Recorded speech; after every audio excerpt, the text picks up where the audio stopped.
উৎসবের রাতে পুরীর ছাই এক গৃহস্থ বাড়ি। পবিত্র শবে বারাত উৎসব উপলক্ষে বাড়িকে আলোকিত করতে মোমবাতি জ্বালিয়েছিলেন বাড়ির ছোট ছেলে মেয়েরা, আর সেই মোমবাতি থেকেই ঘটল বিপত্তি। আগুনে পুড়ে ছাই এক গৃহস্থ বাড়ি। ঘটনা ঘিরে চাঞ্চল্য মালদার ইংরেজ বাজার ব্লকের মিল্কি অঞ্চলের হাবিবুদ্দিন পাড়া এলাকায়।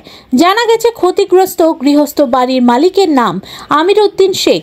জানা যায় এদিন রাতে শবে বারাত উৎসব উপলক্ষে বাড়ির চারপাশ আলোকিত করতে মোমবাতি জ্বালিয়ে উৎসব পালন করেছিলেন বাড়ির ছোট ছেলে মেয়েরা। ঠিক সেই সময় মোমবাতি থেকে কোনোভাবে আগুন ছড়িয়ে পড়ে বাড়িতে। ঘটনা দেখে স্থানীয়রা আগুন নেভানোর কাজে হাত লাগান। এরপর খবর দেওয়া হয় দমকলের একটি ইঞ্জিন ঘটনাস্থলে এসে আগুন নিয়ন্ত্রণে আনে বলে জানা যায়। এদিকে খবর পেয়ে ঘটনাস্থলে উপস্থিত তৃণমূল বিধায়ক সাবিত্রী মিত্র তিনি ক্ষতিগ্রস্ত পরিবারের পাশে দাঁড়ান এবং সরকারি সাহায্যের প্রতিশ্রুতি দেন।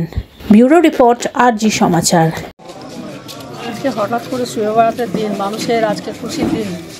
তারা গোটা রাত জেগে আজকে অনেকে রোজা করে আছেন এবং অনেকে আজকে সবাই তাদের নিজেদের পূর্বপুরুষের জন্য দোয়া করবার জন্য করার জন্য যায়। এইসব আনন্দের দিনেও আজকে এমন একটা ঘটনা আমাদের মিল্কিতে ঘটলো। এখানে হঠাৎ করে একটা বাড়িতে আগুন লেগে যায় এবং সেই লোকটা বাড়ির সমস্ত কিছু ক্ষতি হয়ে যায়। এবং ভদ্রলোকের নাম হচ্ছে শেখ আমির উদ্দিন সাহেব।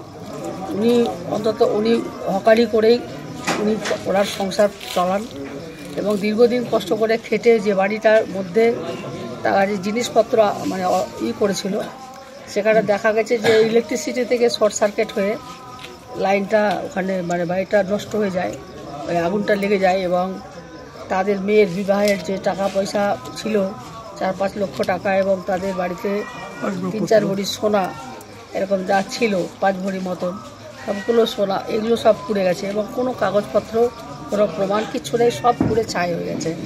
সোনা চাইলে এটা গরিব মানুষের পক্ষে এটা খুব কষ্টকর। আমরা জেলা সমাহর্তার কাছে ফোন করেছি এবং উনিও আমাদেরকে বলেছেন যে উনি সহযোগিতার হাত বাড়িয়েছেন এবং বিডিও সাহেব ওনারাও আসছেন। আমিও ঘটনাস্থলে এসেছি। এবার চোয়ালি আমাদের এক্স প্রধান, উনিও আমাদের সঙ্গে সবার আগে থেকে ওনারাই কাজ করছেন। আমাদের এখানে আছেন তাকফাজুল, আমাদের অঞ্চলের দায়িত্বে আছেন, দুলাল থেকে শুরু করে আমাদের অনেকেই আছেন। সবারই কথা আমি বলছি আর কি, এখানে মানুষগুলো সবাই। এবং সেই সময় একটাই লাভ আমাদের, আমার গ্রামের যে ছেলেরা এবং আমাদের আইসি সাহেব ওসি সাহেব আমাদের দীর্ঘক্ষণ থেকে মিল্কি তারা থেকে উনি খবরটা ওনার কাছ থেকে আমি পাই, উনি আমাকে ফোন করেছিলাম বলে। এবং এখানকার লোকাল গ্রাম আজকে সুবেবাড়ান বলে সবাই জেগে আছে, সবাই সবার বাড়িতে বিয়ের কাজে আছে, সেই কারণেই সবাই জেগেছিল বলেই আজকে এত বড় রক্ষাটা হয়েছে। এবং দমকল টাইমলি এসেছিলো, তারা কাজ করেছে, তাদেরকে সহযোগিতা পুরো গ্রামবাসী করেছে, পরে আগুনটা নিভেছে। এই অবস্থার মধ্যে আছে এই আর কি। সেই ব্যাপারটা আমরা সমস্ত ওরা রিটিন করে লিখে পাঠাবেন এবং সেই মোতাবেক আমাদের রাজ্য সরকার কী সহযোগিতা করেন সেটাও আমরা দেখছি।